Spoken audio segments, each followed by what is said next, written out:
El 2 de mayo se celebra en Madrid todos los años el Día de la Comunidad de Madrid. En esa fecha, en 1808, se levantaron valientemente los madrileños contra el ejército francés que ocupaba Madrid y el resto de España. Ese día tan importante fue el comienzo de una guerra de independencia que terminó con la expulsión de los franceses de la península ibérica y el retorno del rey. A simple vista pareciera que el enemigo principal en esta historia era la Francia de Napoleón.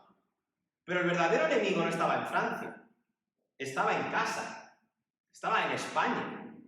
Nada de lo que sucedió el 2 de mayo hubiera sucedido si primero el rey Carlos IV, el padre de Fernando VII, no hubiese permitido a las fuerzas francesas entrar en España un año antes, con el pretexto de que querían invadir Portugal para así bloquear a Inglaterra. Como era de suponer, una vez que entraron, no se quisieron ir.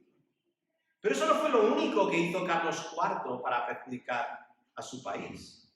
El 17 de marzo de 1818, en Bayona, Francia, Carlos IV, con la ayuda de su hijo, por cierto, cometió la mayor traición posible a su patria. Literalmente le obsequió todo el reino a Napoleón a cambio de cobijo en Francia y una rica pensión.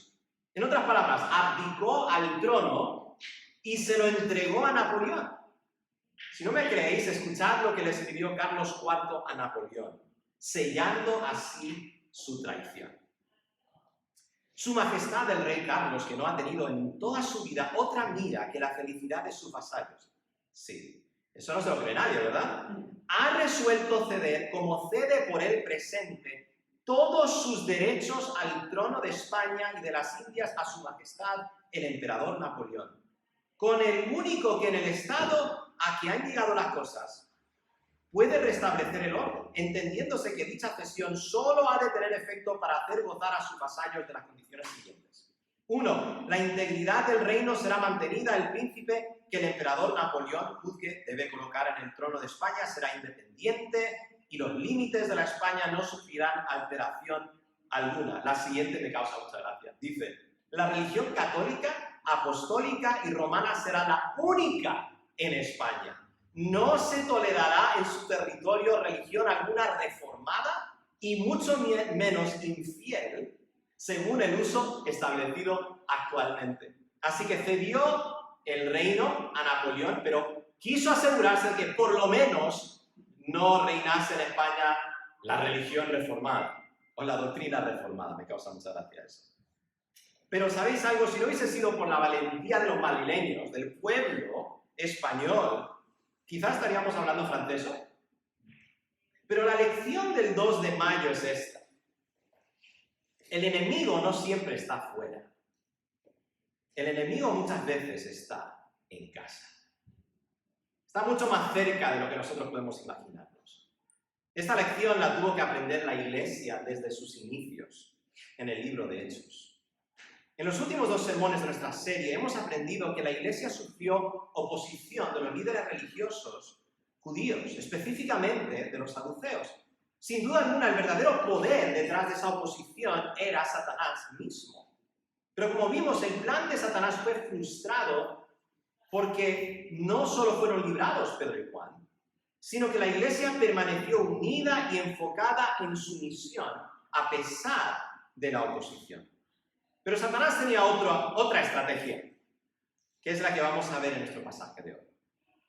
En este mensaje vamos a aprender cuál es la estrategia que yo considero más sutil de Satanás y qué debemos hacer nosotros a la luz de esa estrategia. ¿Y cuál es su estrategia? Esta es su estrategia. Satanás, prestad atención a esto, hermanos, es importante, busca destrozar la unidad sobrenatural de la Iglesia, no solo desde fuera, sino también desde dentro. ¿Y qué debemos hacer nosotros? Debemos estar alertas a su obra, en nosotros y en la vida de otros, y saber cómo actuar para que Dios purifique su Iglesia y avance su reino. Nuestro pasaje de hoy está dividido en 2 partes muy claras. En la primera parte, capítulo 4, versículo 32 al 37, vemos la unidad sobrenatural de la Iglesia. con un ejemplo concreto, el de Bernabé, que ejemplifica esa unidad sobrenatural. Y en la segunda parte, el capítulo 5, del 1 al 11, vemos la amenaza satánica a esa unidad con otro ejemplo concreto, que contrasta con el ejemplo de Bernabé, el ejemplo de Ananías y Zafira. Mi deseo al final de este sermón es que no seamos ignorantes acerca de las artimañas de nuestro enemigo Satanás. Y quiero que sepamos qué hacer cuando el enemigo está en casa. ¿Qué hacer cuando el enemigo está en casa? Punto número 1, la unidad sobrenatural. La unidad sobrenatural de la iglesia. Dice el versículo 32, la primera parte. Y la multitud de los que habían creído era de un corazón y un alma. Lo primero que observamos es que la iglesia en Jerusalén ya no era un grupo de 120, era una multitud. En el día de Pentecostés se convirtieron 3.000 personas. Después del sermón de Pedro en el pórtico de Salomón se convirtieron, dice, 5.000 varones. Entonces, como mínimo, ya eran más de 8.000 miembros. Y seguramente eran hasta más que esos. Pero lo que es realmente sorprendente no es el número de los creyentes, sino el hecho de que estaban todos unidos.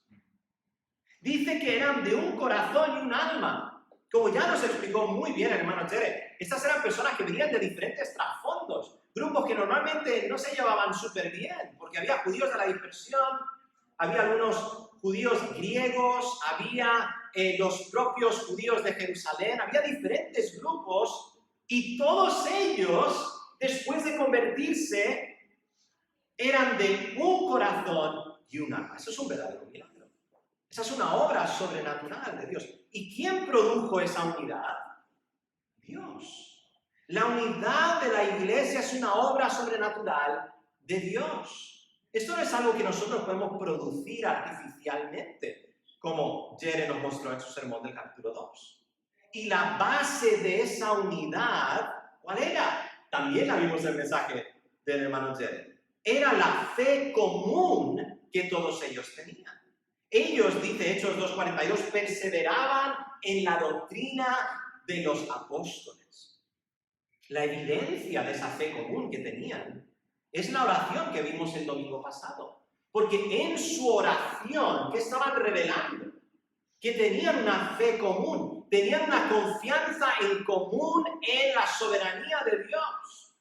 Tenían una responsabilidad en común, su misión de ser testigos hasta lo último de la tierra. Y su oración reflejaba esa común fe. Pero esta unidad no solo tenía su explicación en Dios y su base en la fe común de la iglesia, la doctrina de los apóstoles, sino que también tenía resultados visibles. ¿Cómo reconocemos a una iglesia unida? ¿Cómo reconocemos a una iglesia unida? Por sus frutos visibles. La unidad se ve por sus frutos. Y eso es lo que vemos en los versículos 32 al 33. Específicamente vemos 3 frutos o resultados de la unidad sobrenatural de la iglesia aquí en Jerusalén.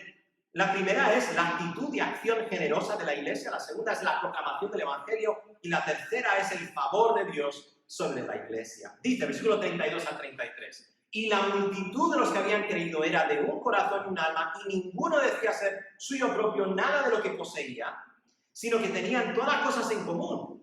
Y con gran poder los apóstoles daban testimonio de la resurrección del Señor Jesús. Y hay 3 i's, ahí verás si te has dado cuenta. Y abundante gracia era sobre todos ellos. Entonces, ¿cuáles eran los frutos visibles de la unidad de la iglesia? Primero, la actitud y acción generosa de la iglesia. Dice, versículo 32, y ninguno decía ser suyo propio nada de lo que poseía, sino que tenían todas las cosas en común. Esto no significa que eran comunistas o que no creían en la propiedad privada. Vamos a ver claramente que eso no era así más adelante. Esto no significa que estaban obligados a entregar sus posesiones para el bien común. Lo que significa es que tenían una actitud o disposición saludable y bíblica acerca de sus bienes materiales. Ellos no pensaban, lo que tengo es mío para mis propios fines. En cambio, ellos pensaban, todo lo que tengo es de Dios y me lo ha dado para sus propósitos y el avance de su reino. Y en acción, lo que hacían era compartir sus bienes para que las necesidades de la congregación fueran suplidas. Entonces tenían una actitud y una acción acerca de sus bienes que era generosa. Ese es el primer fruto visible. El segundo es la proclamación del Evangelio. Dice el versículo 33, y con, ¿qué dice? Gran poder los apóstoles daban testimonio de la resurrección del Señor Jesús. La unidad de la iglesia permitía a los apóstoles llevar a cabo su misión de ser testigos oculares de la resurrección de Cristo. Y como vimos el domingo pasado, no solo los apóstoles, sino también todos los creyentes hablaban con denuedo la palabra de Dios. La proclamación del Evangelio es interesante porque en parte es uno de los medios que Dios usa para dar unidad a la iglesia. Estamos unidos porque hemos creído el Evangelio. Es el Evangelio que nos unifica, es nuestra fe en Cristo y su obra que nos unifica. Nuestra misión en común de proclamar el Evangelio nos da un propósito en común. Pero no solo es la proclamación del Evangelio una de las causas divinas de nuestra unidad, sino también es el fruto de nuestra unidad. En otras palabras, cuando estamos unidos, vamos a proclamar el Evangelio. Pero lo opuesto también es cierto. Lo opuesto también es cierto. ¿Sabes? Lo primero que sucede cuando hay discordia en la iglesia. Cuando hay discordia en la iglesia, el testimonio evangélico, o sea, del Evangelio, de la iglesia, se paraliza. ¿Y qué sucede cuando una iglesia está saludable y unida? Proclama fielmente el Evangelio.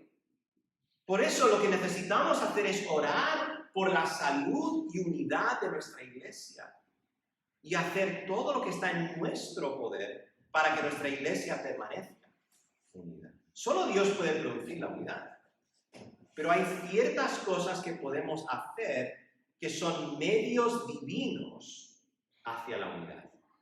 Por ejemplo, nosotros podemos esmerarnos en seguir enseñando la doctrina de los apóstoles. En otras palabras, la fe verdadera cristiana que encontramos en la palabra de Dios. Y lo hacemos de muchas formas, hermanos. Lo hacemos de muchas formas. Una de las maneras que lo hacemos es asegurándonos que las personas que se hacen miembros de nuestra iglesia sean verdaderos creyentes, asegurándonos que tenemos una declaración de fe. Nosotros citamos uno de los artículos de nuestra declaración de fe todos los domingos, porque tenemos una confesión de fe. Y nosotros tenemos que estar de acuerdo acerca de esas doctrinas para ser miembros de esta iglesia. Nosotros cantamos himnos que comunican verdades doctrinales. Nosotros predicamos detrás del púlpito verdades bíblicas. Todo eso es importante que sigamos haciendo para que podamos permanecer en nuestra fe común. También podemos orar como iglesia. La oración es una de las maneras que la iglesia puede estar unificada, porque cuando oramos, no estamos enfocados, o no deberíamos estar enfocados, en nosotros mismos, sino en el avance del reino, y juntos oramos para que Dios haga su obra en medio de nosotros. Por eso vamos a empezar un culto de oración muy pronto, el 16 de junio de este mes. ¿Y qué más podemos hacer? Podemos proclamar el Evangelio, porque es así, cuanto más proclamamos el Evangelio, más unidos estamos, y cuanto más unidos estamos, más vamos a proclamar el Evangelio. Pero el tercer fruto de la unidad sobrenatural de la iglesia, la vemos en la última parte del versículo 33, dice, y abundante gracia era sobre todos ellos. Abundante gracia era sobre todos ellos. El tercer fruto es este, el favor de Dios sobre la iglesia. Me encanta este tercer fruto visible de la unidad de la iglesia porque demuestra que sin el favor y la bendición de Dios, nada de lo que hacemos como iglesia prosperará.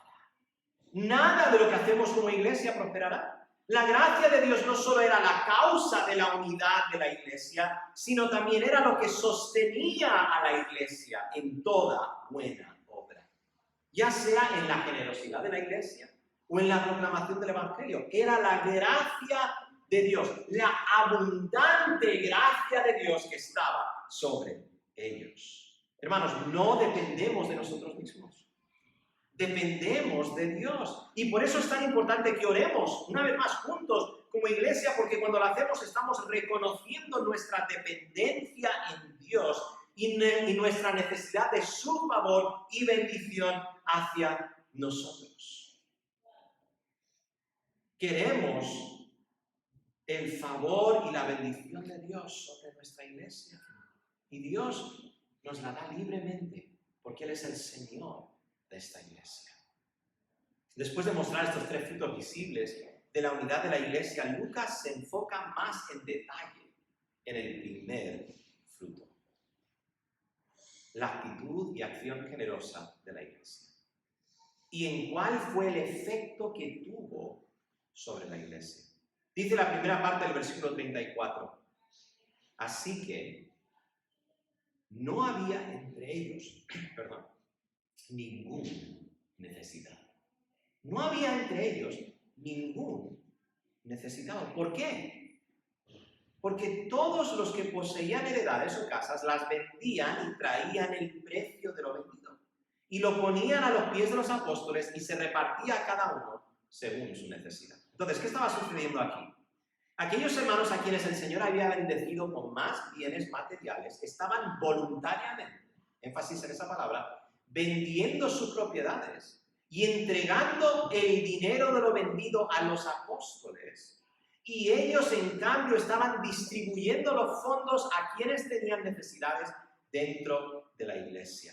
Y el resultado fue glorioso. No había ningún necesitado entre ellos. Ahora, está hablando de necesidades, está hablando de todo lo que uno podría desear en este mundo, ¿verdad? Necesidades. Cobijo, alimento, vestimenta, las necesidades que todos tenemos para vivir y para que el evangelio avance. No dice quiénes eran los hermanos necesitados, pero podemos pensar en algunos posibles casos de necesidad. Sabemos que siempre había ciertas personas más vulnerables dentro de la iglesia. Había personas como viudas, había personas como huérfanos, había personas que por su condición simplemente eran pobres y no es que no querían trabajar, sino que eran pobres. Pero luego también había algunos hermanos que habían permanecido en Jerusalén después de haberse convertido. Aquellos judíos de la dispersión que decidieron quedarse en Jerusalén y necesitaban dónde vivir, necesitaban cómo vivir. Es posible que algunos ya estaban empezando a sentir algo de persecución de parte de los judíos y habían perdido su trabajo o ya no tenían las relaciones sociales que tenían antes. Había necesidad por algún motivo. Y la iglesia, seguramente liderada por los apóstoles, diseñó un plan y se pusieron de acuerdo y lo llevaron a cabo. Y lo hicieron de forma gozosa. Ahora, el lenguaje de este pasaje es descriptivo. No es prescriptivo. Pero eso no significa que Dios no tiene instrucciones para nosotros en este pasaje. Por ejemplo, Dios quiere que tengamos una actitud correcta acerca de nuestros bienes. A mí me encanta este pasaje en Filipenses capítulo 2, versículo 3 al 4. Dice así: nada hagáis por contienda o por vanagloria, antes bien con humildad, estimando cada uno a los demás como superiores a él mismo. No mirando cada uno por lo suyo propio, sino cada cual también por lo de los otros. No pensando en cómo nosotros podemos beneficiarnos y salir adelante para cumplir nuestros propósitos, sino pensando principalmente en cómo podemos servir a los demás y cómo podemos ayudar el avance del reino por medio de lo que Dios nos ha dado. Eso es un principio que podemos aprender de este pasaje. no significa que vamos a hacer las cosas exactamente igual como lo hicieron ellos. Los tiempos han cambiado. Hay muchos factores que son diferentes, pero los principios siguen siendo los mismos. Nuestra actitud acerca de nuestros bienes debe ser una actitud correcta. ¿Qué más? Dios quiere que usemos lo que Dios nos ha dado para suplir las necesidades de nuestros hermanos. ¿Qué nos ha dado Dios? Y aquí es donde es precioso, porque a algunos Dios nos ha dado más. Y tenemos ese privilegio de poder ayudar más. Dice, por ejemplo, en Hechos 20:35, me encanta este pasaje, dice, todos he enseñado que trabajando así, se debe ayudar a los necesitados y recordar las palabras del Señor Jesús que dijo, más bienaventurado es dar que recibir. Y el versículo anterior, el apóstol Pablo está diciendo que él trabajó con sus manos. Entonces, ¿cómo debemos trabajar? Con nuestras manos. Esto es precioso porque es una buena forma de pensar en nuestro trabajo. Es una buena forma de pensar en nuestra carrera. ¿Por qué nosotros queremos salir adelante en nuestra carrera? Jóvenes, ¿por qué queremos tener una carrera y tener una profesión? Lo estamos haciendo para que podamos tener los medios para servir al Señor, cuidando de nuestra familia, que es nuestra responsabilidad, proveyendo por nuestra familia, pero también sirviendo para el avance del reino. Si Dios nos ha capacitado para generar ingresos o para tener ciertos bienes, es porque Él desea que nosotros vamos a participar con lo que Dios nos ha dado para el avance del reino. Usemos lo que Dios nos ha dado para suplir las necesidades de nuestros hermanos. Y yo creo que es fácil leer un pasaje como este y pensar, qué bonito lo que hizo la iglesia primitiva, sin reconocer que Dios quiere que nosotros hagamos lo mismo, en principio. Y yo creo que por eso Lucas no solo nos da un ejemplo general de la actitud y acción generosa de la iglesia en Jerusalén, nos da un ejemplo concreto. Alguien con nombre y apellido. El ejemplo de un tal Bernabé. Dice el versículo 36 al 37. Entonces José, a quien los apóstoles pusieron por sobrenombre Bernabé, que traducido es hijo de consolación, levita, natural de Chipre, como tenía una heredad, la vendió y trajo el precio y lo puso a los pies de los apóstoles. Ahora vamos a ver mucho más acerca de Bernabé en el libro de Hechos. Pero aquí Lucas nos introduce a un tal José que tenía por sobrenombre Bernabé. Bernabé era de Chipre, lo cual significa que seguramente era uno de los judíos de la dispersión que se convirtió en el día de Pentecostés. Su nombre de nacimiento era José, pero era conocido como Bernabé, que traducido es hijo de consolación. Puedes saber mucho acerca de una persona por sus apodos. Siempre los amigos, ¿no?, nos dan apodos, a nuestros compañeros de trabajo.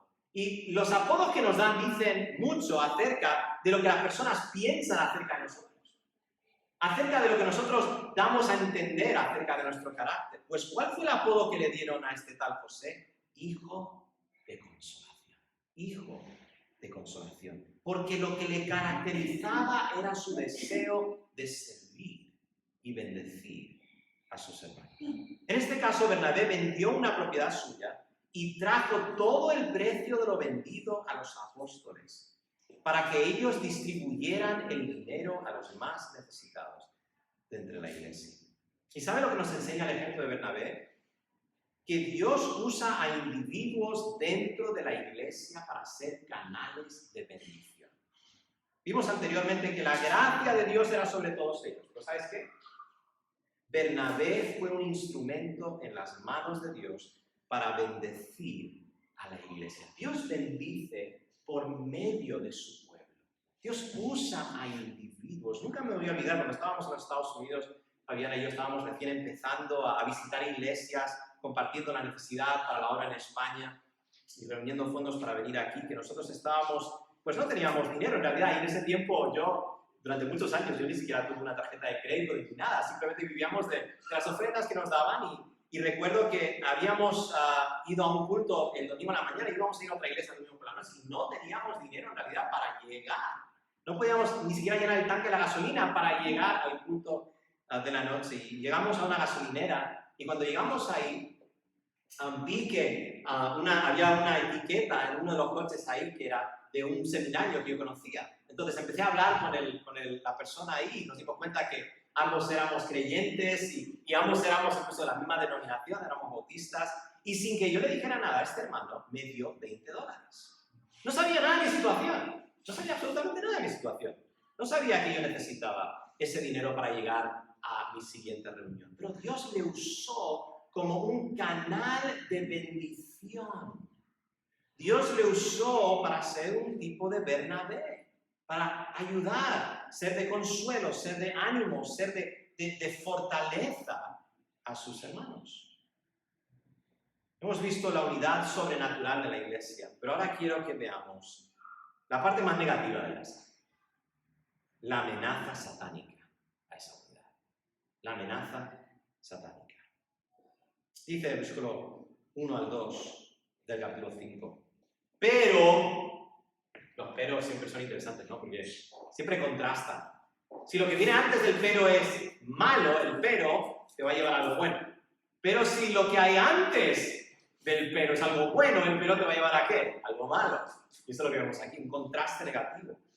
Pero, en contraste a Bernabé, cierto hombre llamado Ananías, con Safira, su mujer, vendió una heredad y sustrajo del precio, sabiéndolo también su mujer y trayendo solo una parte, dice, la puso a los pies de los apóstoles. Hermanos, en medio de todo este fruto de la unidad de la iglesia, Satanás estaba tramando con destrozar la unidad de la iglesia y así paralizar el avance del reino. O era su plan. Y usó como sus instrumentos a dos, entre comillas, hermanos dentro de la iglesia. Un matrimonio. Y si no hubiese sido por la obra de Dios por medio de los apóstoles, su plan hubiese prosperado. Hermanos, esta historia es importante para nosotros porque sirve como un ejemplo y un recordatorio de que Satanás busca destrozar la unidad sobrenatural de la iglesia, no solo desde fuera, sino también desde dentro. Y debemos estar alertas a su obra, en nosotros y en la vida de los demás. En este pasaje, el contraste entre Bernabé y Ananías y Safira no podría ser más claro. Bernabé vendió una propiedad y trajo el dinero exacto de lo vendido a los apóstoles y actuó con completa transparencia y honestidad. Ananías y Safira vendieron una propiedad y trajeron solo una parte del dinero a los apóstoles y actuaron con engaño. La motivación de Bernabé era el bien de los hermanos necesitados y el avance del reino. La motivación de Ananías y Safira era avaricia y reconocimiento personal. Bernabé fue usado por Dios para bendecir a la iglesia. Ananías y Safira fueron usados por Satanás para dañar la unidad de la iglesia, aunque no prosperaron. Entonces, ¿cuál fue exactamente el pecado de Ananías y Safira? Dice que cierto hombre llamado Ananías, con Safira su mujer, vendió una heredad y sustrajo del precio, sabiéndolo también su mujer, y trayendo solo una parte, la puso a los pies de los apóstoles. Ellos habían acordado con los apóstoles voluntariamente vender una propiedad y dar todo el dinero de lo vendido para las necesidades de la congregación. Es importante resaltar eso. Habían acordado de antemano dar todo. No tenían que dar todo. No tenían ni siquiera que vender la propiedad. Vamos a ver eso más adelante. Pero ellos voluntariamente, al igual que otros hermanos, dijeron, vamos a vender esta propiedad y vamos a dar todo el dinero. Pero ¿qué es lo que hicieron en realidad? Ellos vendieron la propiedad y sustrajeron del precio de lo vendido. Y trajeron solo una parte a los apóstoles. Ahora, ¿dónde está el pecado? Lo vemos en la avaricia, el amor al dinero, en la mentira y más específicamente en la hipocresía. En otras palabras, ellos querían aparentar ser lo que no eran. Ellos querían ser vistos y reconocidos como generosos, pero no querían ser generosos en realidad. Porque en realidad lo que más amaban era el dinero. Ellos querían el dinero y el reconocimiento por ser generosos. Querían ambas cosas a la vez. ¿Te suena a otro personaje? O sea, a mí me suena a Judas Iscariote. ¿Os acordáis, verdad? Con esta mujer que vertió ese perfume de alabastro a los pies de Jesús, y él quería sonar muy piadoso, decir, pero eso lo podíamos haber vendido a los pobres y les podíamos haber ayudado. Él quería sonar piadoso, pero ¿qué estaba haciendo? Él estaba robando. Hay muchas personas así hoy en día. Hay muchos que se sientan detrás, bueno, que se paran detrás de púlpitos, que quieren ser reconocidos como piadosos, pero son serpientes, que lo único que aman es el dinero. Lo único que aman es el dinero. Querían todo, pero no querían sacrificar nada. Lo que viene a continuación es la confrontación de Pedro, primero a Ananías y luego a Zafira. Esto va por partes, por órdenes. Y el resultado de esa confrontación. Quiero que veamos estas dos confrontaciones y luego quiero que veamos lo que este pasaje significa para nosotros. Vamos a hacer un poquito de aplicación aquí al final. Primero, Pedro confronta a Ananías. Dice el versículo 3 al 4. Y dijo Pedro, Ananías, ¿por qué llenó Satanás tu corazón para que mintieses al Espíritu Santo y sustrajeses del precio de la heredad, reteniéndola? ¿No se te quedaba a ti? ¿Y vendida no estaba en tu poder? ¿Por qué pusiste esto en tu corazón? No has mentido a los hombres, sino a Dios. En estos versículos vemos varios detalles que aclaran lo que sucedió con Ananías y Zafira. Primero, aquí tenemos confirmación de que Satanás estaba detrás del pecado de Ananías y Zafira. Le pregunta Pedro a Ananías, ¿por qué llenó Satanás tu corazón? Para que mintieses al Espíritu Santo y sustrajeses del precio de la heredad. Pero el hecho de que Satanás usó a Ananías y Zafira para sus propósitos, ojo con esto, no quita en lo más mínimo la culpa de ellos. Porque luego Pedro le pregunta a Ananías, en el versículo 4, ¿por qué pusiste esto en tu corazón? Entonces, ¿qué fue lo que sucedió? ¿Fue Satanás quien llenó el corazón de Ananías o fue Ananías quien puso todo este engaño en su propio corazón? La respuesta es sí. La voluntad de Satanás y la de Ananías estaban tan alineadas que se podía decir que lo que sucedió fue obra de Satanás y de Ananías. Al igual que la iglesia era de un corazón y un alma, Satanás y Ananías fueron de un corazón y un alma. Hubo una concurrencia de voluntades entre Satanás y Ananías. Hermanos, cuando pecamos no podemos decir que el diablo nos hizo hacer lo que hicimos. Satanás tuvo un papel sin duda, pero nosotros somos responsables por nuestro propio pecado. No podemos lavar nuestras manos de la responsabilidad. El diablo me hizo hacerlo. Eso fue lo que dijo Eva, ¿verdad? La serpiente me engañó y yo tomé y comí. Pero eso no quitó su responsabilidad.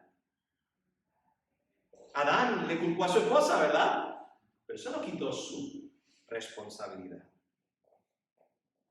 Santiago 1, del 13 al 15 dice esto, refiriéndose a Dios, pero creo que se puede aplicar a Satanás también. Cuando alguno es tentado, no diga que es tentado de parte de Dios, porque Dios no puede ser tentado por el mal, ni Él tienta a nadie, sino que cada uno es tentado cuando de su propia concupiscencia es atraído y seducido. Sus propios deseos malvados. Sí, Satanás tienta, sí, Satanás incita, pero nosotros tenemos nuestras propias concupiscencias. Dice, es atraído y seducido. Entonces la concupiscencia, después que ha concebido, da luz el pecado. Y el pecado siendo consumado, da luz, ¿qué? La muerte.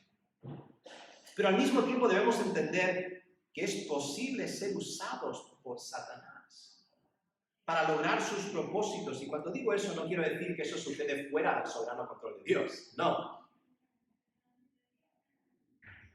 Todo lo que sucede, sucede bajo el soberano control de Dios. Pero aún así, nosotros podemos ser usados por Satanás. Y yo no sé de ti, pero yo no quiero ser usado por Satanás. Yo quiero ser usado por Dios. En realidad, solo tienes dos opciones en esta mañana. Solo tienes dos opciones en esta mañana. O estás siendo usado por Dios, o estás siendo usado por Dios para bendecir a la iglesia como Bernabé, o estás siendo usado por Satanás para causar desunión en la iglesia, como Ananías y Zafira. ¿Quién está usando tu vida? No hay término medio. No hay término medio. O estás siendo un instrumento de bendición, o estás siendo un instrumento de Satanás, de desunión. ¿Dónde te encuentras? ¿Cuál es tu lugar? ¿Cuál es tu papel? No puedes estar en el medio. No hay término medio.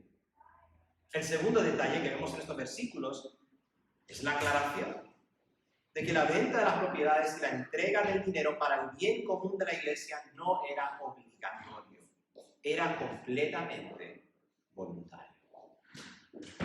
Dice Pedro a Ananías, reteniéndola no se te quedaba a ti y vendida no estaba en tu poder. ¿Sabes lo que significa eso? Que él no tenía que vender la propiedad. Ellos no tenían que vender la propiedad. Y no tenían que dar todo el dinero. Ellos podían haber dicho a los apóstoles, mira, vamos a venderlo y vamos a dar cierta cantidad. Fue todo el engaño, la hipocresía, la avaricia que se demostró en su acción, que fue esa evidencia de que estaban siendo usados por Satanás y entregándose a sus propias concupiscencias. Y por último, lo que vemos en la confrontación de Pedro a Ananías es la verdad de que Ananías había mentido al Espíritu Santo. Dice, ¿por qué llenó Satanás tu corazón para que mintieses? ¿A quién? Al Espíritu Santo. No has mentido a los hombres, sino a Dios. No solo nos demuestran estos versículos que el Espíritu Santo es una persona, porque no puedes mentirle a una fuerza o energía, y que el Espíritu Santo es Dios mismo, porque primero dice que le mintieron al Espíritu Santo y luego dice que le mintieron a Dios. Eso significa que el Espíritu Santo es Dios, ¿verdad? Pero también nos enseñan estos versículos que cuando nosotros pecamos en contra de nuestros hermanos en Cristo, nuestra ofensa es principalmente en contra de Dios. La iglesia de Jerusalén era una comunidad unificada por el Espíritu Santo. Cuando Ananías mintió a la iglesia, estaba mintiendo al Espíritu que creó y dio unidad a esa comunidad. Estaba mintiendo a Dios. ¿Y qué fue lo que sucedió? Versículo 5 al 6. Al oír Ananías estas palabras, cayó y expiró. Y vino un gran temor sobre todos los que lo oyeron. Y levantándose los jóvenes, lo envolvieron y sacándolo lo sepultaron. Jóvenes, estoy buscando un ministerio. Aquí tenemos un buen ministerio. Es broma, por supuesto. Vamos a hablar un poquito más de esto y cómo se aplica a nosotros, pero quiero que veamos ahora la segunda confrontación. Pedro ahora confronta a quién, a Zafira. Tenemos que saber que todo lo que Pedro le dijo a Ananías se lo podía haber dicho a Zafira también. Exactamente, tal cual. ¿Por qué? Por lo que vemos en los primeros 2 versículos del capítulo 5. Dice, pero cierto hombre llamado Ananías, mira que dice, con Zafira su mujer, vendió una heredad y sustrajo del precio, que dice, sabiéndolo también su mujer. Es como que Lucas estaba tratando de mostrar que Zafira no era inocente aquí. Zafira no era inocente. Ella también era culpable, al igual que su marido. Qué triste cuando un matrimonio trabaja junto para llevar a cabo los propósitos de Satanás. Un matrimonio puede y debe ser un instrumento en las manos de Dios para el avance del reino. Hermanos, trabajemos en nuestros matrimonios. Yo sé que hay casos donde una parte del matrimonio no es creyente. No es fácil, y la Biblia tiene instrucciones para ese tipo de matrimonios. Pero si ambos somos creyentes, demos gracias al Señor por eso. Y seamos un equipo para la gloria de Dios. Trabajemos juntos para ser hijos de consolación y no instrumentos en las manos de Dios. Qué precioso sería ver matrimonios unificados, con una fe común, con una misión común, para entrenar a sus hijos en esta fe común, en esta misión común. y para contribuir al bienestar de la iglesia y no para destruir a la iglesia. Entonces, ¿qué le dijo Pedro a Safira? De versículo 7, pasado un lapso como de 3 horas, sucedió que entró su mujer, dice, no sabiendo lo que había acontecido. Ella no tuvo tiempo para prepararse, ¿no? Para cambiar la historia, no, ella no sabía nada. Entonces Pedro le dijo, dime, ¿vendisteis en tanto la heredad? Y ella dijo, sí, en tanto. ¿Confirmando qué? La mentira. Y Pedro le dijo, ¿por qué convinisteis? Esa palabra significa, ¿por qué os pusisteis de acuerdo?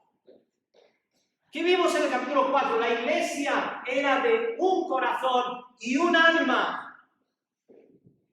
Ananías y Zafira se pusieron de acuerdo, pero para mentir al Espíritu Santo, para ser usados como instrumentos en las manos de Satanás. ¿Por qué convinisteis en tentar al Espíritu del Señor? He aquí a la puerta a los pies de los que han sepultado a tu marido y te sacarán a ti.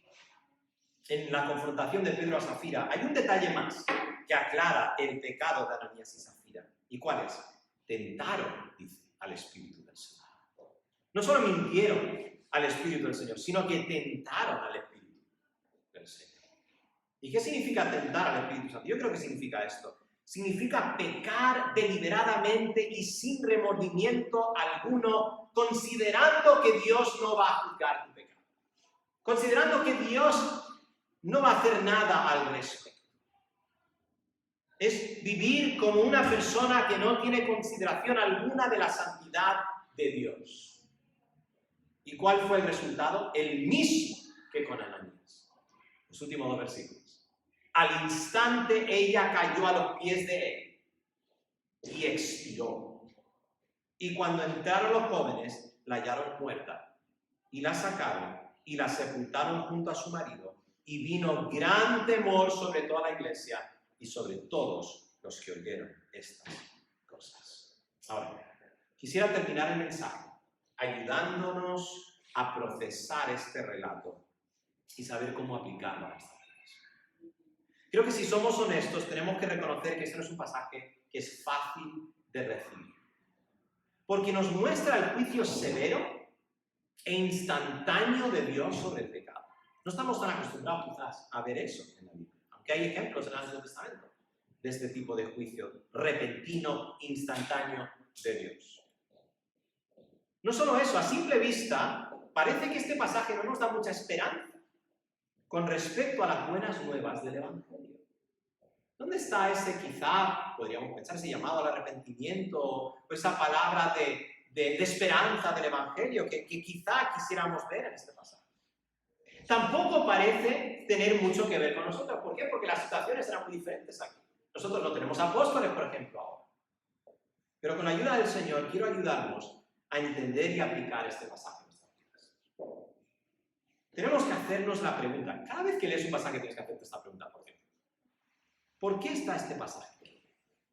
Y cuando te haces esa pregunta, estás haciendo una pregunta, en parte, desde el nivel humano, porque Dios usó instrumentos humanos. Te estás preguntando por qué Lucas escribió este relato en este lugar, en su historia, en su narrativa. Pero luego tenemos que, obviamente, tomar en cuenta la autor divina. Toda la Escritura es inspirada por Dios. ¿Qué nos quiere comunicar Dios en este pasaje? Toda la Escritura es inspirada por Dios y útil para enseñar, para redarguir, para corregir, para instruir en justicia. ¿Qué nos enseña este pasaje? ¿Cuál fue la intención divina del Espíritu Santo de este pasaje? Yo creo que vemos 3 aplicaciones muy claras a nuestra vida. Primero, Dios quiere que sepamos algo. Dios quiere advertirnos de algo. Quiere que sepamos, ya lo hemos dicho, pero esto es algo que tienes que saber. Si sales de aquí y no sabes esto, no he comunicado fielmente este pasaje. Dios quiere que sepamos que Satanás busca destrozar la unidad sobrenatural de la iglesia, no solo desde fuera, sino también desde dentro. Entonces, este pasaje está justo en medio de dos pasajes que muestran oposición desde fuera, de los saduceos, de los que todos diríamos, esos son los enemigos de Dios. Pero no, este pasaje está en el medio y nos dice, ojo con el enemigo en casa. Ojo con el enemigo en casa. Entonces, esa es la primera cosa que Dios quiere que sepamos. Tienes que saber que esto puede pasar. Segundo, Dios quiere que estemos alerta a la obra de Satanás en nosotros y en la vida de otros. Si lo único que sacamos de este mensaje es que debemos estar alertas a la obra de Satanás en la vida de otros, nunca vamos a estar alertas a la obra de Satanás en nuestro propio corazón. Nunca vamos a examinar nuestros propios corazones y nuestras propias motivaciones. Debemos saber que enfocarnos en nosotros mismos y no pensar en las necesidades de nuestros hermanos siempre va a ser una tentación. Debemos saber que el amor al dinero siempre amenazará con destrozarnos. Debemos saber que el deseo de aparentar ser lo que no somos puede hacer que caigamos en la trampa de la mentira y la hipocresía.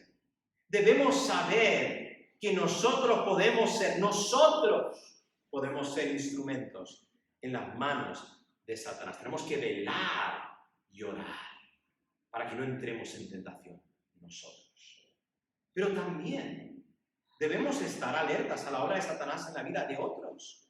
Debemos exhortar a nuestros hermanos en amor. Hermanos, tenemos que saber una cosa. Siempre hablamos de los dos oficios de la iglesia, pastor y diácono. Pero no nos olvidamos, mejor dicho, que todos tenemos un oficio en la iglesia, todos somos miembros, incluso el pastor y el diácono, todos somos miembros. Y como miembros tenemos un trabajo para hacer, y uno de los trabajos que Dios nos ha dado para hacer es exhortarnos los unos a los otros. Hermanos, si nosotros vemos estas tendencias en la vida de otra persona, necesitamos en amor exhortar a nuestros hermanos y decirles, hermano, hermana, veo que hay peligro aquí. Veo una tendencia en ti por un afán por el dinero. Veo una tendencia en ti a estar enfocado solo en ti mismo y no en la obra de Dios. Veo una hipocresía en ti. Y ojo, eso significa tú también estar abierto a que otros digan eso de ti. Eso es lo que va a hacer que una iglesia pueda luchar contra estas artimañas de Satanás en nosotros y en la vida de otros. Y por último, Dios quiere que actuemos para que Dios purifique su iglesia y avance su reino. Dios va a purificar su iglesia, pero tenemos ciertos pasos que podemos tomar, que son los medios que Dios ha instituido para que eso suceda. Ahora, no podemos pensar que este relato es normativo para nosotros, ¿vale? Primero, no tenemos apóstoles. Los apóstoles, en mayúscula, fueron un grupo selecto de hombres que Cristo escogió personalmente, que fueron testigos de su vida, muerte, resurrección y ascensión. Un grupo muy selecto de hombres que Dios, dice la Biblia incluso que el fundamento de la iglesia son los apóstoles y profetas, siendo la principal piedra del ángulo Jesucristo mismo. Entonces, tuvieron un papel muy importante en el inicio de la iglesia. Incluso Dios dio revelación a los apóstoles, ¿vale? No tenemos apóstoles hoy en día.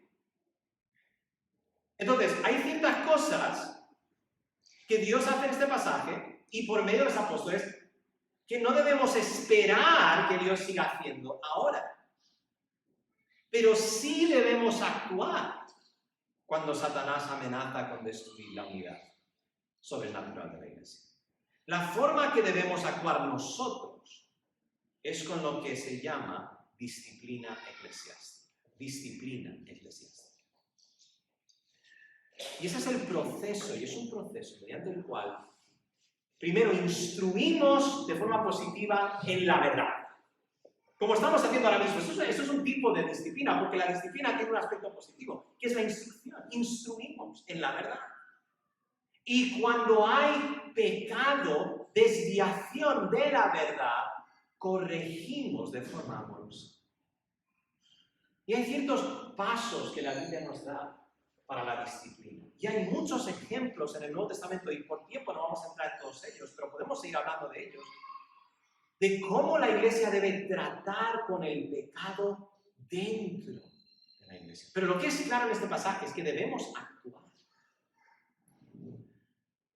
No vamos a hacer lo que hicieron los apóstoles. No tenemos conocimiento sobrenatural de lo que está en el corazón, ¿verdad?, de las personas, como tenían los apóstoles, que Dios se lo dio. Pero sí debemos estar alertas y debemos amonestar y exhortarnos, y si llega al punto donde no hay arrepentimiento, debemos excluir de la membresía de la iglesia. Esto es algo amoroso, esto es algo necesario. Y esta disciplina tiene dos efectos sobre la congregación. Primero, produce arrepentimiento en verdaderos creyentes.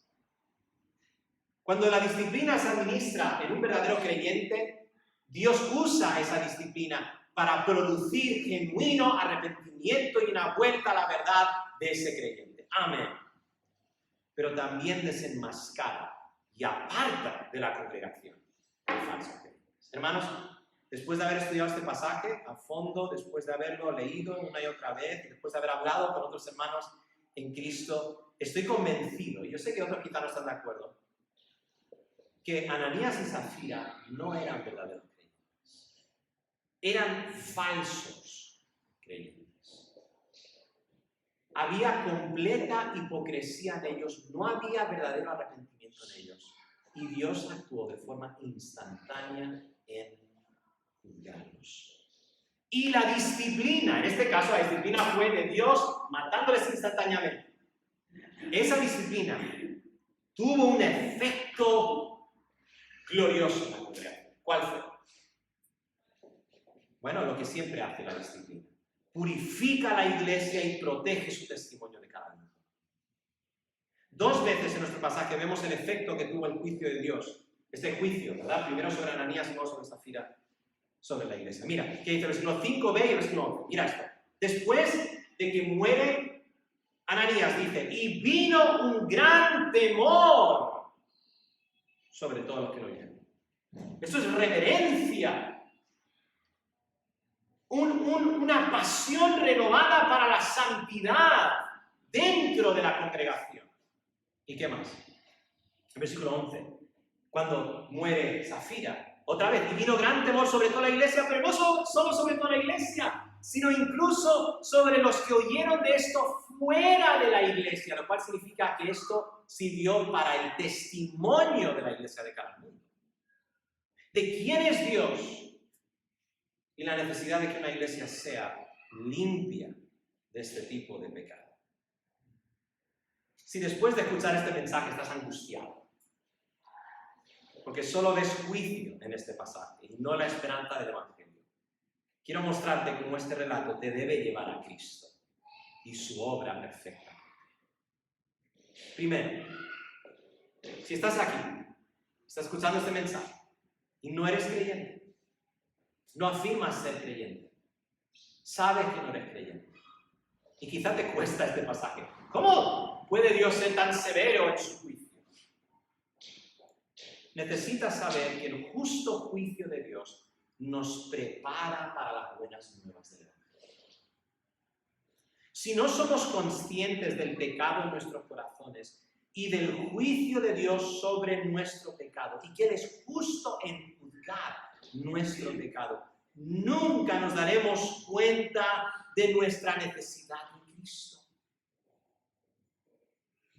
El juicio de Dios resalta nuestro pecado y debería hacer que corramos a Cristo como nuestro único y suficiente Salvador del juicio de Dios sobre nosotros.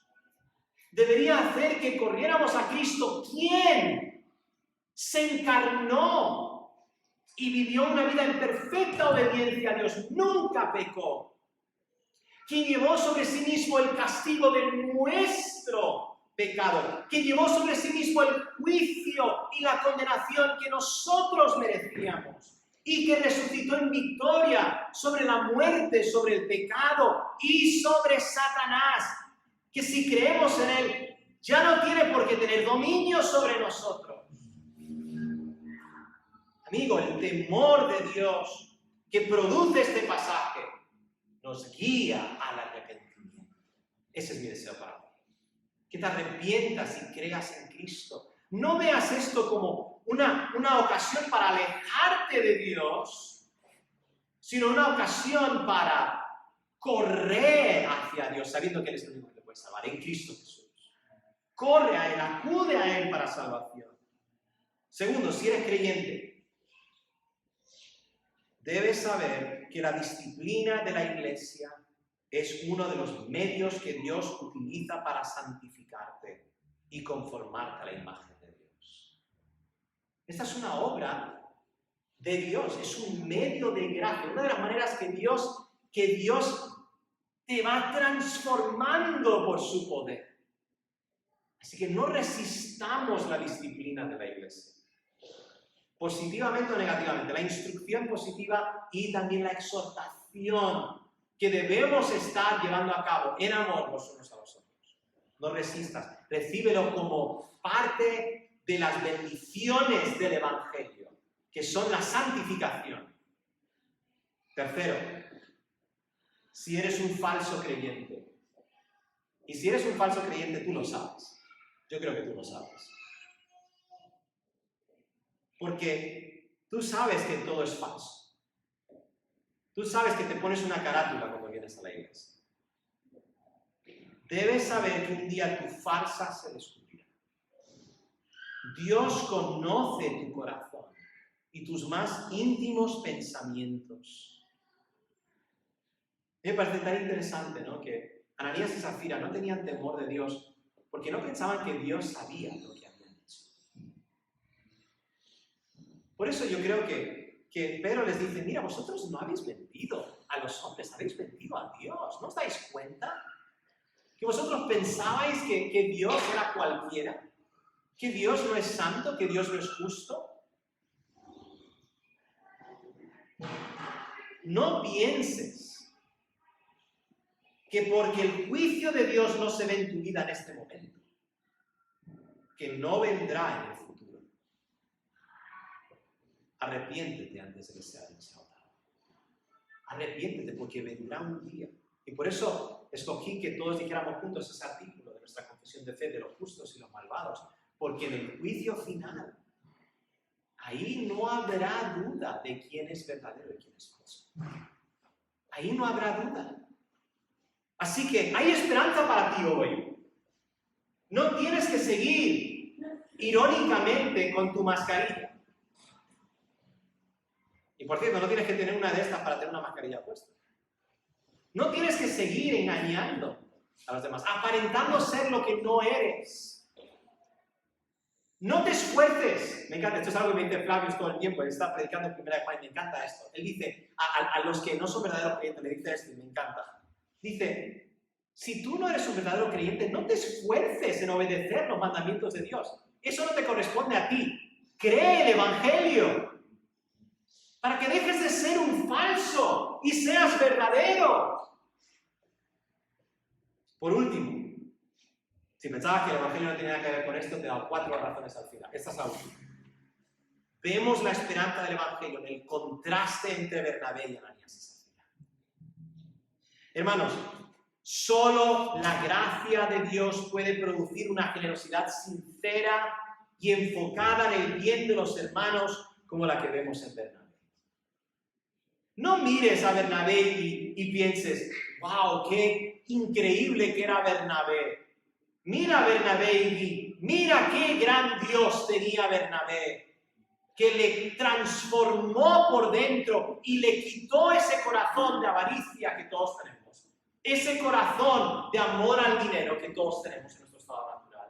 Ese deseo de ser algo, ser alguien, ser reconocido por todos. Dios le transformó a Bernabé y le hizo un instrumento en sus manos para bendición. Y eso es una de las bendiciones del Evangelio. Cristo no solo compró, hermanos, nuestra justificación, Él compró nuestra regeneración, nuestra santificación y nuestra glorificación final. Todo eso es por causa del Evangelio. Bernabé es un ejemplo del poder del Evangelio. Sin la gracia de Dios, todos, absolutamente todos, seríamos como Ananías y Zafira, llenos de avaricia e hipocresía. Hermanos, como dijimos al inicio, quiero deciros una vez más lo que os dije al comienzo acerca de qué es lo que quería que todos aprendiéramos y supiéramos de este mensaje. Debemos estar alertas. Perdón, voy a retroceder un poquito. Satanás busca destrozar la unidad sobrenatural de la iglesia. No solo desde fuera, sino también desde dentro. ¿Lo sabes? Pues si no lo sabías, tienes que saberlo. Y segundo, debemos estar alertas a su obra en nosotros y en la vida de otros, y saber cómo actuar mediante la disciplina eclesiástica para que Dios, porque Él es el quien lo hace, purifique su iglesia y avance su reino. Y lo que vamos a ver el domingo que viene, ¿sabes qué? Que aunque hubo una pequeña interrupción, el Evangelio siguió adelante. Porque la iglesia trató con el problema en medio de ellos. Dios usó a los apóstoles de una forma muy inusual, diferente, pero Dios sigue usando a su iglesia para actuar, para resolver estas causas de desunión en la iglesia. Así que estemos en alerta, pero regocijémonos en el Evangelio, que nos salva del justo juicio de Dios sobre nosotros y nos transforma para ser instrumentos de bendición en las manos de Dios. Vamos a ver. Señor y Padre Celestial, gracias, Señor, por tu palabra, que es fiel. Gracias por mostrarnos que debemos estar alertas. Pero, Señor, también nosotros debemos servir a nuestros hermanos en amor, exhortándoles, animándoles en su andar cristiano. Y también te agradecemos por el glorioso Evangelio que nos salva, que nos libra del juicio que tanto merecemos. Señor, sin tu gracia nosotros mereceríamos el juicio instantáneo, inmediato, directo que vemos aquí en Ananías y Zafira.